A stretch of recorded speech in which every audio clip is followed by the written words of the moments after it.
2장에서 그 예수님은 오늘은 3장에서는 누가복음 3장에서는 예수님 그러면서 그런 모양으로 성경 읽을 때에 얼마나 내 마음속에 감동이 오는지 모르겠습니다. 여러분들도 우리가 누가복음을 할 때에 누가복음 읽을 때에 이 누가복음 안에서 예수님은 이런 마음으로 읽으면 앞으로 우리 계속적으로 누가복음을 할 때에 더 깊은 은혜를 받을 수 있습니다. 그래서 누가복음 2장에서 지난주에 누가복음 2장에서 예수님은 이것을 누가복음 2장을 다 끝난 후에 마음속에 계속적으로 남아있는 것이 예수님 뵙기를 원하고 예수님이 이 땅에 오시기를 바라면서 예수님이 오셔야 된다. 그래서 그 예수님을 기다리고 했던 여러분 시몬 가는 믿음이 있는 자를 여러분 기억합니다. 그렇게 예수님 이스라엘 백성들의 구원을 봐야 되겠다. 내가 죽기 전에 예수님 오시는 것을 봐야 되겠다. 이런 마음을 깊게 가질 때에 태어나서 8일밖에 되지 않는 예수님은 그의 그 시몬의 그 마음을 알고 그를 불러가지고 그가 바라고 원하는 예수님을 보게 했던 것 여러분 기억하시죠? 가보된 지 84년이라 이제 84년 동안 모든 것을 주님 향한 마음으로 주야로 기도하면서 주야로 교회를 향한 마음을 가지면서 그 또한 주님 보기를 원하는 그에게 예수님은 그를 기억하고 불러서 그를 보게 하고 그에게 예수님을 보이고 그 마음에 참 평안을 줬는 것을 보면서 우리가 만일 살아가면서 앞으로 어떤 일, 내 어떤 일 이런 것들을 염려, 걱정하실 필요가 없고 오직 우리가 염려해야 될 것은 이 어지러운 세상에 살면서 내 마음에 내 정성이 내 중심이 행여 주님 하나님을 사랑하는 마음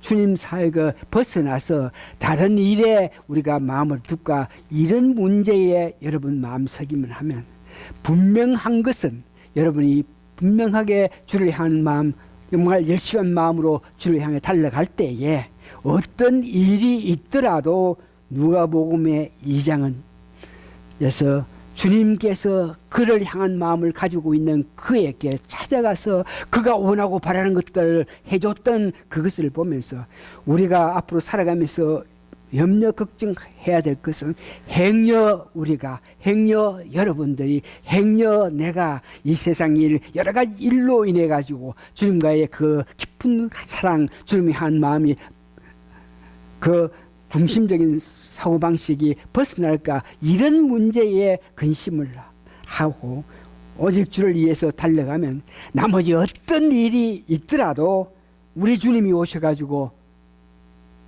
우리에게 어려움을 해결해 줄 수 있게끔 어떤 방법이든지 능력을 주신다. 그런 체험을 우리가 실제로 받을 때에 그것이 큰 믿음이 되고 더 큰 소망을 가지고 살 수 있다 하는 것을 여러분 잊지 마시고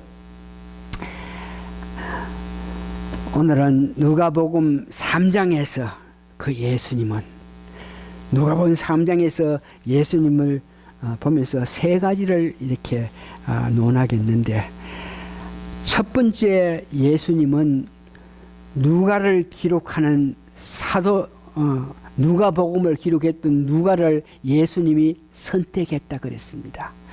그래서 그에게 성령을 충만하게 해가지고 누가가 성령 충만한 눈으로 성령 충만한 생각으로 무엇을 기록하고 이렇게 했다 그랬습니다. 그래서 누가복음 3장에 보니까 누가를 예수님께서 이제 30살부터 시작해가지고 공생 시작을 하셔야 될 그런 입장이 됐는데 예수님께서 사역하실 때에 그때의 세상적인 역사, 종교적인 배경 이것을 기록하게끔 했습니다.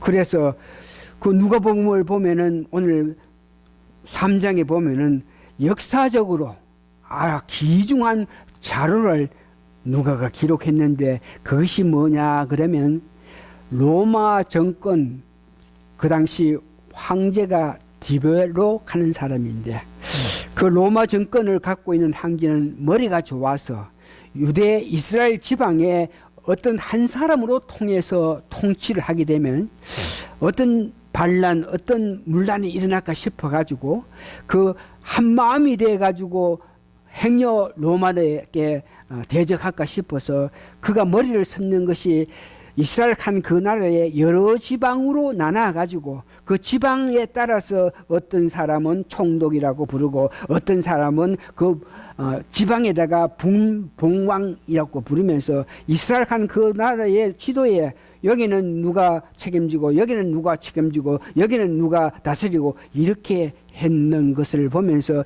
이것이 세속적인 역사인데 예수님께서 30살 됐을 때에 유대에는 본디오 빌라도가 총독이라는 이름으로 가지고 있고 갈릴리 지방에는 헤롯하는 사람이 분봉왕 그 조그만 지역의 왕이라 그러면서 갈릴리 지방에는 헤롯을 앉혀놓고 그 다음에 이두레와 드르고니 그 다음에 베다니 그런 지역에는 분봉왕 그래가지고 빌립 그러니까 헤롯의 이복 동생을 거기에 왕으로 만들어 놓고 그 다음 또 이 한 지역에는 아빌레익 한 조그만 지역에는 누난 키낙 하는 사람을 분봉왕을 만들었다.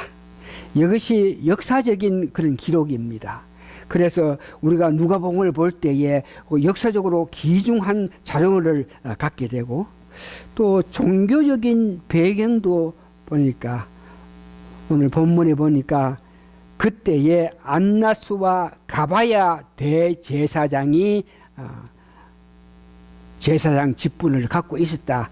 이것이 벌써 문제인데 원래 이스라엘 백성들에게는 대제사장은 그가 살아 있을 때까지는 계속적으로 대제사장을 하게 되어 있는 것을 그렇게 법으로 만들어 놨는데 로마 정권이 들어와서 자기 의도대로 폐류를 해가지고 폐하고 뭐 세우고 해가지고 돈을 받아가지고 대제사장을 씌우고 돈을 많이 주는 사람 있으면 또 그 사람을 또 대제사장을 세웠는데 그때에 실제로 예수님이 사역하기 시작했을 때 공생하기 시작했을 때에 대제사장은 가야바인데 안나수 하는 사람은 가야바의 장인 되는 사람인데 그가 10년 동안 큰 건설을 가지고 있어가지고 그 해에 대제사장이 아니지만 그가 갖고 있는 건세 때문에 오늘 성경에 보니까 대제사장 이름이 안나수와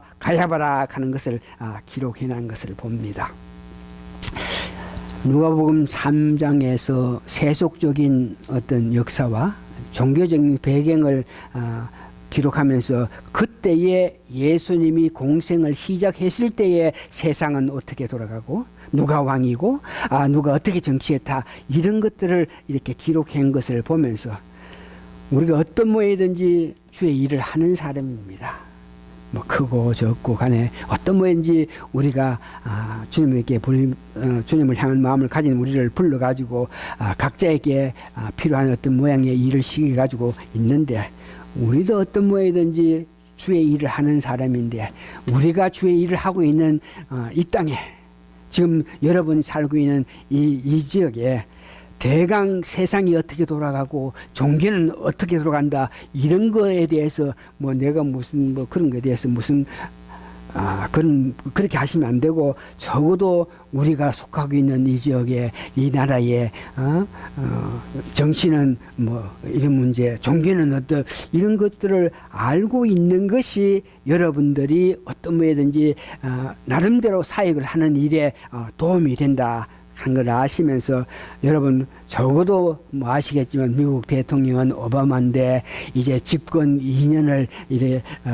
남았는데 이번에 선거로 통해서 여당은 오바마파 민주당은 약해지고 야당이 공화당이 커져 가지고 이런 입장에 우리가 있다 하는 정도는 아시고, 그러고 적어도 우리가 버지니아 주에 사는데 주지사가 누구고 테리 맥켈리프 이 사람이 됐다 뭐 이런 정도는 아시고, 비록 우리가 여기 사지만 한국에는 박근혜 대통령이 여자분인데 대통령이 돼 있고 그러면서 박근혜 대통령을 지지하는 파가 굉장히 근본 보수 뭐 이런 사람들이 박근혜 대통령을 뭐 지지하고 이 정도는 여러분 아시고 있고, 그것이 여러분들이 어떤 모양인지 주의 일을 하는데 무슨 큰 도움이 되는지는 모르겠지만 그것을 알므로 통해서 오늘 주님께서는 우리에게 알기를 원하는 그런 마음을 주시니까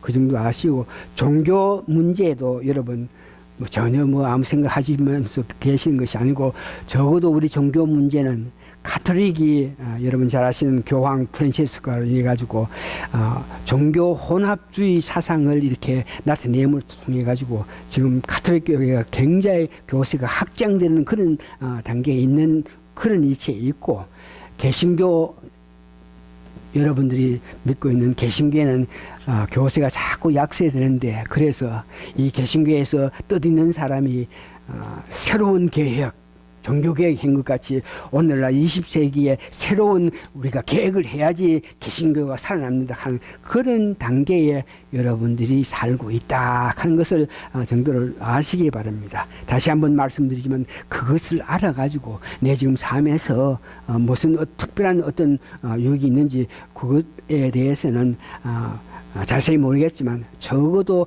그런 면까지 우리가 생각하면서 그런 이치에 우리가 그런 시대에 우리가 그런 환경에 우리가 살고 있다. 그러면서 주의 일을 할 때 그런 입장에서 그런 환경에서 내가 하는 일에 대해서 생각할 수 있는 여러분 되시기 바랍니다. 두 번째 누가복음 3장에서 보니까 이 침례 요한, 세례 요한의 그 사역, 여러분 잘 아시는 바와 같이 예수님께서 성령의 역사로 말미암아 세례 요한을 늙은 부부가 잉태해서 태어나게 했습니다. 태어나게 했을 때에 뱃속에 있을 때부터 그는 성령이 충만한 사람이라고 했습니다. 그러면서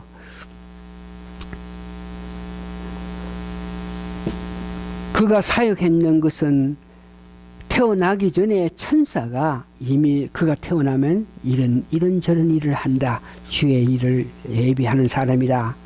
그의 아버지가 태어난 그 아들을 보면서 갓 태어난 그 요한을 보면서 이름을 요한이라 하라 그러면서 그의 앞일에 대해서 이야기한 것 같이 침례 요한이 사역했는 것은 그때 천사가 말한 그 일대로 그 아버지가 말한 대로 그 일을 하게 되는데, 그 일은 뭐냐 그러면 이사야서 40장 3절에 보니까 주의 길을 예비하는 것이다. 그러니까 요한이 하는 모든 일은, 한 모든 사역은 예수님 길을 예비하기 위해서 한 거라고 이렇게 이야기했는 거로 오늘 누가복음 3장에 그가 했는 일에 나오는데, 백성들로 하여금 회개해서 지금 그런 죄악 상태에서 예수님이 와서 어떤 말씀을 해도 받아들일 수 없고 예수님을 믿을 수도 없고 예수님도 섬길 수 없으니까 너희들이 회개해야 된다. 그러면서 침례 요한이 죄 사함을 주는 침례를 줬는 것을 여러분 아십니다. 그러면서 그들에게, 백성들에게, 또한 세리들에게, 군병들에게 도시 우리가 어떤 일에 대해서 회개해야 되느냐, 이런 문제, 그들에게 회개할 마음을 줘서 회개하고 침례를 받아서 제사함을 받고 용서받게끔 하기 위해서 그들이 백성들에게는 이웃에 대한 사랑을 너희들이 나타내야 되는데 그것을 나타내지 못하고 살아간 것이 죄다. 그러니까 그 문제를 해결하고 침례 받음으로써 죄 용서함을 받으라. 그 뭐 이웃에 대한 사랑은 뭐 어떻게 하는 거냐? 오늘 보니까 옷 두 벌 있는 사람은 옷이 없어서 얼어 죽는 그런 사람을 보면서 그냥 잊지 말고 그 두 벌 중에 한 벌 줘야 되고, 그 당시 이스라엘 백성들이 정말 먹을 게 없어서 굶어 죽는 사람들이 굉장히 많은데 네가 먹을 것이 있는데 옆에 보니까 네가 주지 않으면 죽어가는 입장되는 그런 사람을 보면서 너희들이 지금까지는 그걸 보면서 주지 않았는데 그러지 말고 그들에게 줘야 된다. 세리들 있는 사람들에게는 정한 세 이에 자꾸 더 받게끔 하기 위해서 세를 부풀어 가지고 받아 가지고 네 욕심 부리고 했는데 그런 것들에 대해서 회개하고 제삼을 받으라. 군병들에게는 너희들의 군인이라고 강포하게 행하지 말고 뇌물을 징수 받아 가지고 건세를 누리고 뇌물 받은 사람들에게 잘 봐주는 그런 일을 하지 마라. 그러면서 그런 것들을 회개하면서 침례 받아 가지고 예수님 영접할 수 있는 사람이 되라 하는 것을 이야기하게 됩니다. 그러면서 그가 있을 때에 오시는 그리스도에 대해서 자기보다가 6개월 뒤에 태어난 그 예수님에 대해서 사람들이 침례 요한이 침례를 주고 막 하고 하면서 그가 설교하면서 죄를 회개해라. 너희들이 이런 잘못이다. 하나님께서 기뻐하시는 이런 일이다. 그러면서 선지자 말 건세 있는 말을 하고 있으니까 저 사람이 정말 그리스도가 하고 사람들이 막 모이기 시작할 때 그때의 침례 세례 요한은 예수님에 대해서 그리스도에 대해서 이렇게 말합니다. 나는 물로 침례를 주지만 오시는 그리스도는 성령과 불로 세례를 주시는 분이다. 이제 내 뒤에 그리스도가 오시는데 그분이 오면 성령으로 가는 것은 우리가 오순절에 다락방에 성령님의 역사하심을 통해서 사람들이 몸과 마음이 전부 변했던 것 같이 예수님 오셔가지고 성령 세례를 준다 하는 것은 몸과 마음 전체가 변해서 새로운 사람이 되는 것을 말하고, 성령과 불로 그럴 때에 이 불로 하는 것은 이와 같이 능력으로 예수님께서 오셔가지고 역사하시는데 믿지 않는 자에게는 결국은 불의 심판을 받는다는 그런 이야기를 하는 것입니다. 내 뒤에 오시는 분은 그리스도신데 그는 성령으로 역사한다. 그래서 그 역사심의 은혜를 받아가지고 믿고 우리가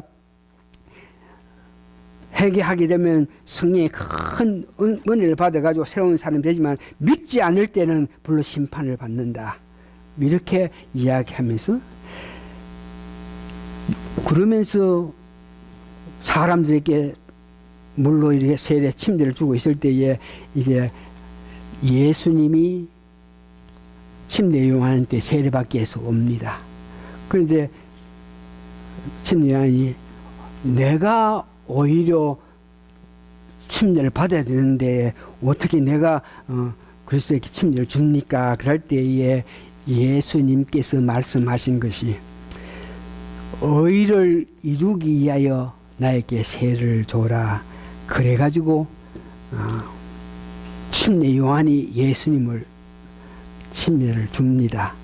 여기에 많은 사람이 죄 없는 예수님께서 침례 요한이 침례를 준 것은 죄 사함을 위해서 침례를 줬는데 예수님을 침례 줬다 그러면서 문제시를 삼고 있는데 여기에 분명히 예수님께서 의를 이루기 위해서 나에게 침례를 줘라. 이 말 뜻은 뭐냐 그러면 여러분들 잘 아시는 바와 같이 침례 요한은 엘리야의 심령을 갖고 이 땅에 태어난 사람입니다. 배 안에서부터 성령이 충만한 사람입니다. 사람이 낳은 자 중에 가장 큰 자라고 예수님께서 직접 말했는 사람입니다. 그래서 그는 아주 검소한 사람으로서 전혀 죄에 속하지 않은 그런 사회에서 강야에서 약대와 털옷을 입고 허리에 가죽띠를 메고 음시라고는 전혀 죄성이 없는 메뚜기와 석청을 묶고 살았는데 그가 당대의 대제사장 될 수 있는 모든 자격을 갖췄고 모든 일을 했는 사람입니다. 세상이 나쁘게 돼서 로마 정권에서 대제사장을 이렇게 마음대로 팔아서 자리를 줬기 때문에 그가 대제사장이 되지 않았지 실질로 그는 대제사장이 될 수 있는 그런 자격을 갖고 있는 사람입니다. 그렇게 생각하면서 예수님께서 의를 위해서 나에게 침례를 주라 그러실 때에 그 뜻은 뭐냐 그러면 예수님께서 이 땅에 오실 때에 이스라엘의 왕으로 오신 분입니다. 그래서 역대의 왕으로 임명받는 사람, 왕이 되는 사람은 언제든지 세 가지가 구비 조건이 되어야 되는데 첫 번째는 하나님께서 그를 왕으로 선정해 주는 말이 있어야 됩니다. 사무엘이 이스라엘 나라의 첫째 왕 사울을 이렇게 기름 부을 때 하나님께서 저기 사울이 있으니까 그를 불러서 그에게 기름을 부어라. 하나님께서 왕을 이렇게 임명해야 되는데 예수님께서 이 땅에 계실 때에 침례를 받고 이렇게 올라왔을 때에 하늘에서 음성이 있어서 하나님이 이는 내 아들이라 한 것을 여러분 기억합니다. 그래서 왕으로 오셨는데 첫 번째 하나님께서 그를 내 아들이라 그러면서 인정해 줬고 그 다음에 대제사장으로 통해서 기름을 부어야 됐는데 침례 요한이 예수님께 기름 붓는 것을 침례라고 하고 그런데 예수님께서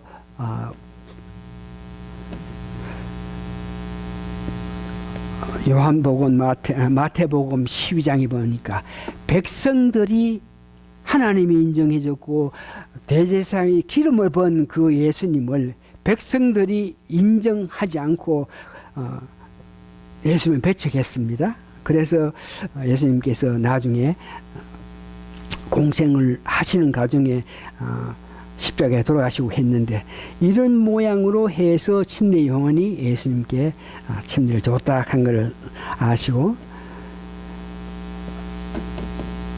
주의 길을 인도한다. 주님 길을 먼저 가서 인도한다.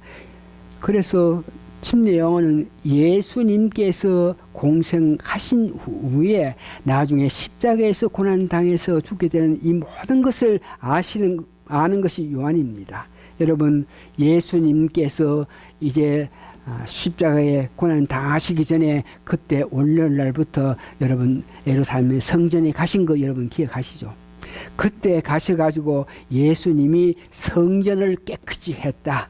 장사하는 사람들의 짐승들 쫙 물에 채고 막 성전 깨끗이 했을 때 그때에 장사하는 사람은 보통 사람이 성전에서 장사한 사람이 아니고 돈 바꿔주고 뭐 짐승들을 파고 하는 그런 사람은 그 당시에 대제사장 안나수에게 특별한 건세를 가지고 다시 말해 돈을 많이 주고 그런 귀한 자리에 앉아가지고 장사하면서 돈 벌던 사람입니다. 그런 사람이 있는데 예수님께서 가서 그들 장사하는 걸 다 해파치면서 하는 것은 그의 생명을 재촉했던 그런 사건이죠. 그런 이후에 금요일날 체포당해가지고 십자가에 돌아가신 것 같이 마찬가지로 요한도 침례 요한도 그 당시에 가장 건세 있는 헤롯이라든지 그 빌립 이런 왕들이 그들이 잘못된 것을 지적한 것을 봅니다. 그것이 뭐냐 그러면 도저히 그때의 그 건세에 있는 사람들 앞에 그런 세상에서 그것을 지적할 수 없는데 요한은 예수님처럼 어떤 분도 죽기 위해서 죽음을 자청해서 한 것인데 헤롯에게 네가 잘못했다. 네 이복 동생 빌립의 아내가 있는데 빌립의 아내를 네가 정통해가지고 사랑해가지고 그를 네 아내로 삼았다. 이것은 말도 안 되는 것이다. 이러면서 그 당시 가장 근세에 있던 헤롯 왕에게 침례 요한이 지적했는 겁니다. 그 건수에 그런 말을 지적했기 때문에 그는 잡혀가가지고 감옥에 가 있다가 목잘라 죽었던 그 모습을 봅니다. 침례 요한이 한 모든 것을 보면서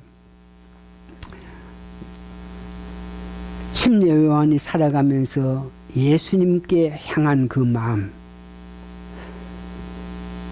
요한복음 3장 30절 우리가 오늘 읽어보면서 은혜 받은 것 같이 그는 흥하여야 하고 나는 새하여야 한다는 이런 마음.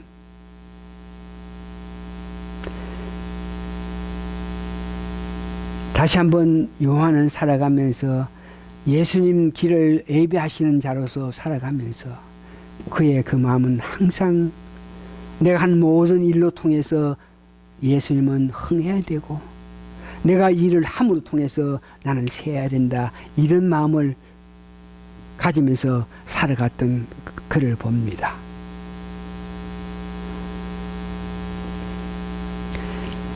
그는 흥하여야 되고 나는 새하여야 한다.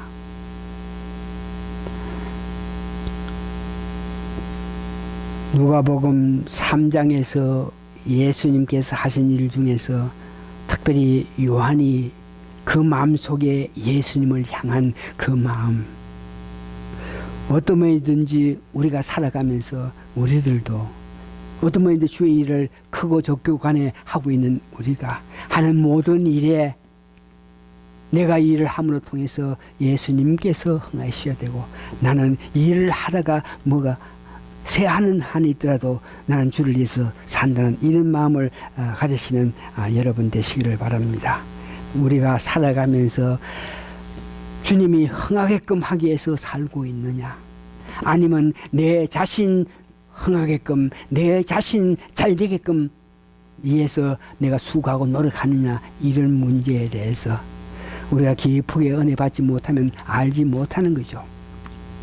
우리가 찬송가 219장 부르면서 특별히 은혜 받은 것은 그런 마음은 내가 지금 살아가면서 내 잘되게끔 하기 위해서 내 예수를 믿으면서 내 잘되기 위해서 사느냐, 아니면 내가 지금 살아가면서 나는 관계없고 나는 어떻게 되든지 간에 예수님 하고 예수님 기뻐하신 일을 위해서 산다, 이런 마음을 가지고 사느냐. 내 자신 나도 모르는 일이지만 이런 것들에 대해서는 우리가 예수님의 음성을 들어야 된다.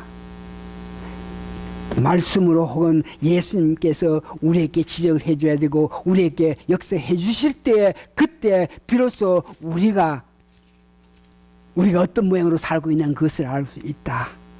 그러면서 예수님의 음성을 듣게끔 하기 위해서 어떻게 해야 되냐. 매일매일 삶 속에서 주를 향한 마음, 매일매일 삶 속에서 주님을 높이는 그런 마음, 매일매일 삶 속에서 주님의 십자가를 생각하고 사는 그들에게 음성을 들려주신다 그랬으니까 오늘 여러분들도 은혜 받아서 내가 지금 살아가는 것이 내 자신 유익을 위해서 사느냐, 아니면 주님 흥하게끔 주님 위한 삶을 사느냐, 이런 문제에서 내 자신도 제대로 알지 못하나 우리 하나님께서 음성으로 말씀으로 성령님의 역사로 나를 깨닫고 알게 하여 주십시오 하는 그런 마음을 가지신 여러분 되시기를 바랍니다.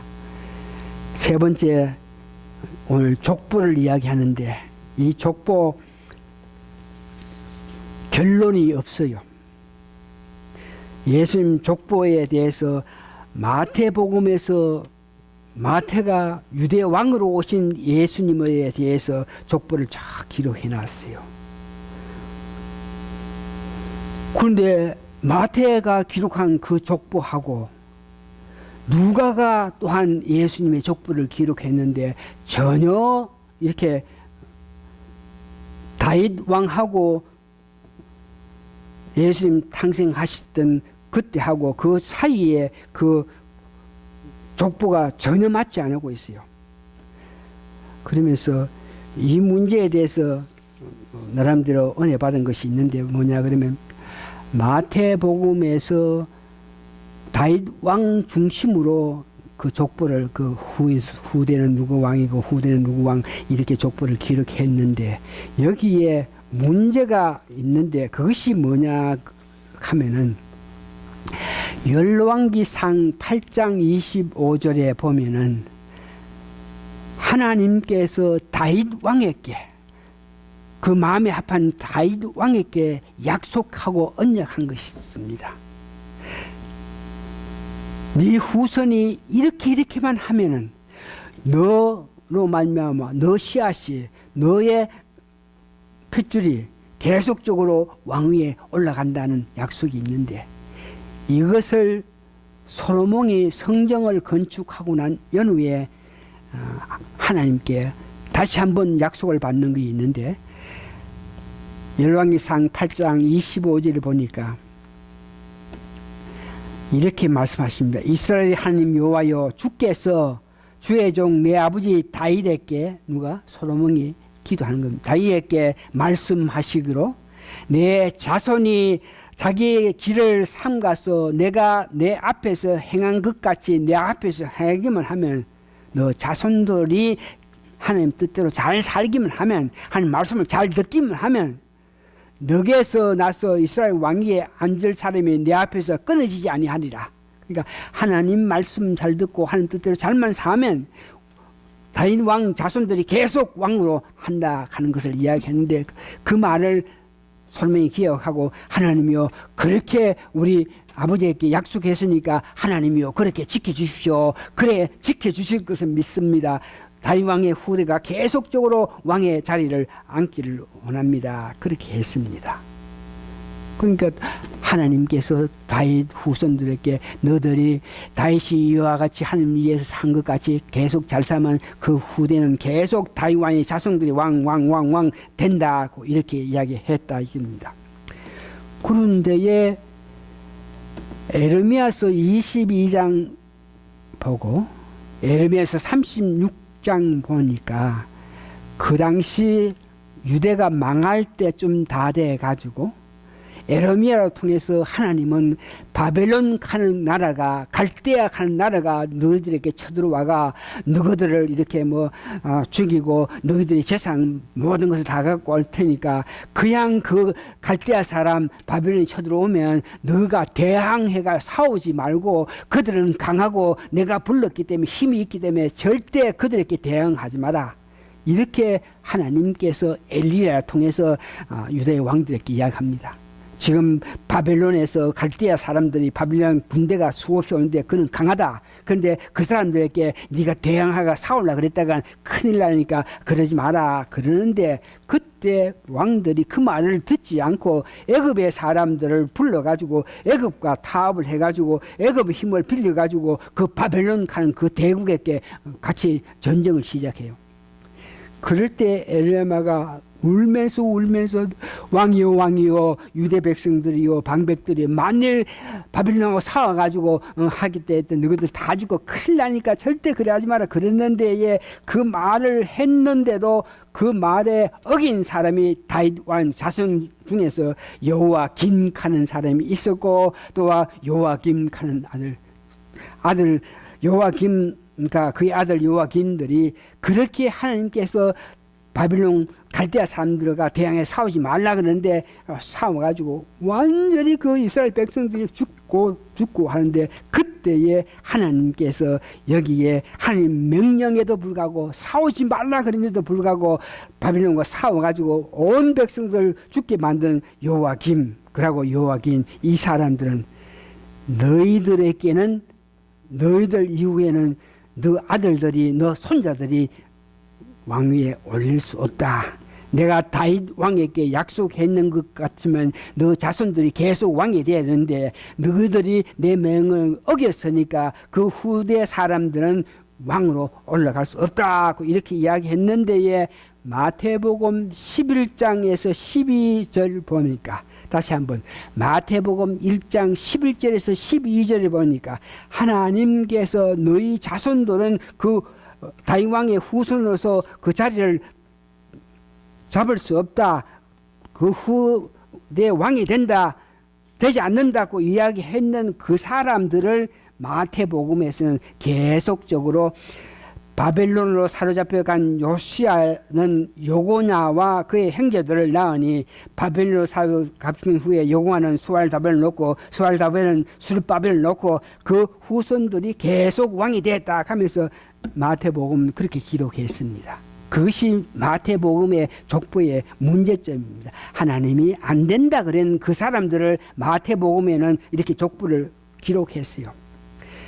그래서 하나님께서 누가 복음의 족보를 기록할 때에 여자의 자손이니까 여자의 자손이기 때문에 마리아의 그 족보를 통해서 계속 이렇게 올라가게끔 족보를 기록했다. 그래서 마리아의 남편이 요셉인데 요셉의 그 위에 그럴 때에 마태복음에서는 야곱이라 그랬는데 누가복음에서는 요셉의 그 위에 헬리라 했었는데 그 헬리 한 사람은 누구냐 그러면 마리아의 아버지. 그러니까 요셉의 장인 되는 사람입니다. 그런 관계로 여자의 자손 마리아의 그 족보를 이용해 가지고 누가복음 족보를 기록했다. 그러면서 두 번째는 마태복음에서 하나님의 저주를 피해 가지고 안 된다 하는 사람, 그런 사람이 왕이 안 된다 하는 사람을 마태복음에서는 기록했지만 누가복음은 마리아의 족보를 올라갔기 때문에 그 사람들을 피해 가지고 올라가게 됐다 하는 것을 여러분 아시기 바랍니다. 말씀을 정리합니다. 하나님께서 약속하시고 하는 데에 계약적인 언약이 있고 절대적인 언약이 있는데 오늘 족보를 보면서 너 자손이 잘 될 것이다. 너 자손이 축복될 것이다. 무조건 축복됩니다 하는 것은 절대적인 언약이고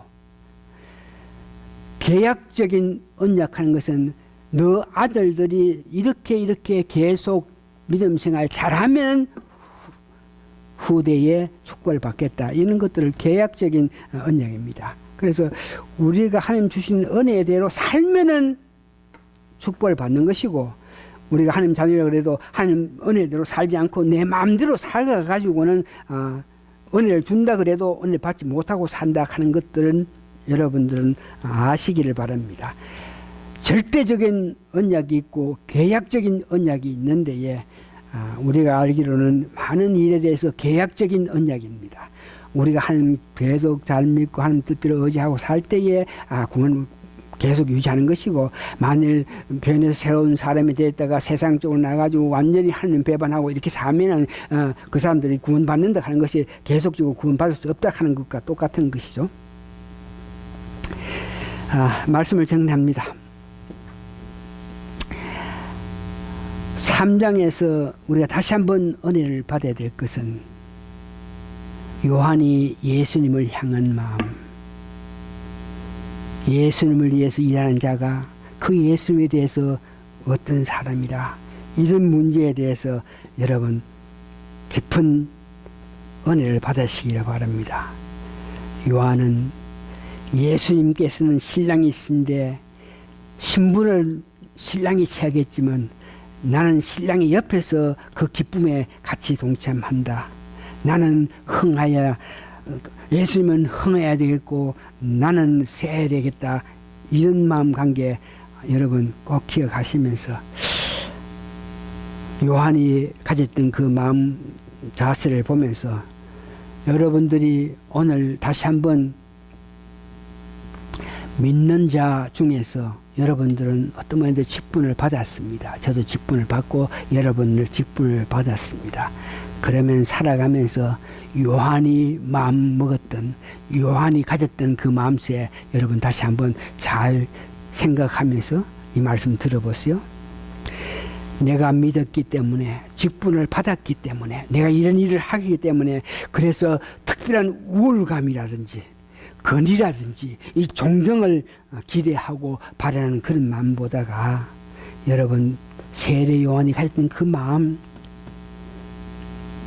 내가 직분을 맡았기 때문에 특별히 우월감을 가지면서 내가 건의 존경받는 그런 이치에 사는 사람이 아니고, 오히려 겸손하고 겸허한 그런 마음, 예수님께서는 흥하여야 되고 나는 세야 되겠다는 그런 마음,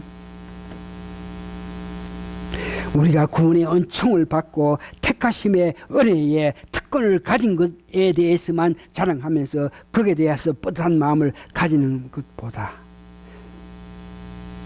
구원의 은총, 택하심의 은혜를 받은 것에 대한 것도 있겠지만, 그것보다 더 귀한 것은 하나님 나라의 백성들을, 하나님 나라의 백성들에게 나는 빚진 자라는 그런 마음의 자세를 가지는 여러분 되시기를 원합니다.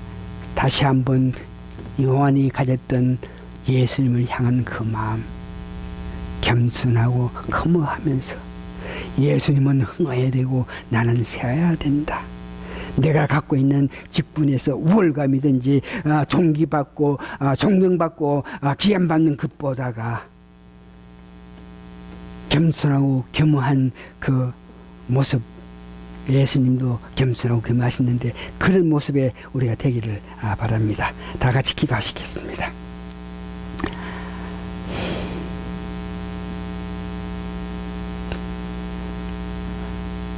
길어지고 또 길어집니다. 한마디로 그들의 마음에 감동을 주지 못하니,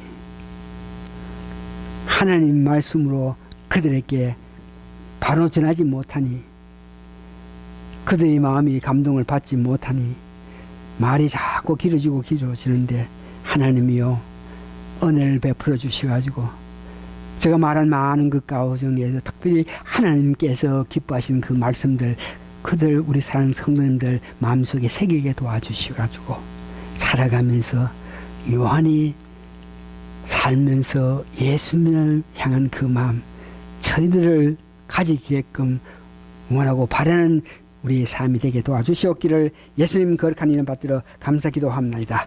아멘. 마지막 송 1절만 하고 마칩니다. 492장.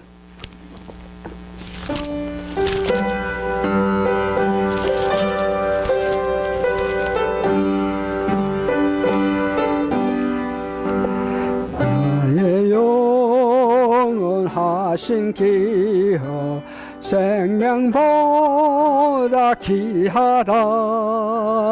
나의 갈 길 다가도록 나와 동행하소서.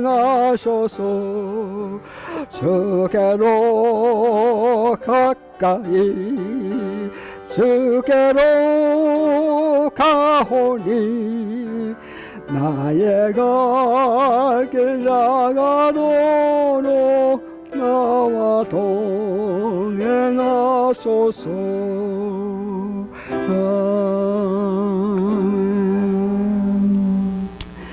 지금은 우리 주 예수 그리스도의 크신 은혜와 하나님의 놀라운 사랑과 성령의 감동 감화 역사하심이 오늘 모이신 모든 성도님들이 주님을 그리워하고 그림을 사랑해서 그 마음을 아시는 주님께서 그들에게 향한 음성, 그들에게 향한 사랑을 받으면서 사는 우리 성도님 되게 도와주시옵기를 예수님 이름으로 축원하옵나이다. 아멘.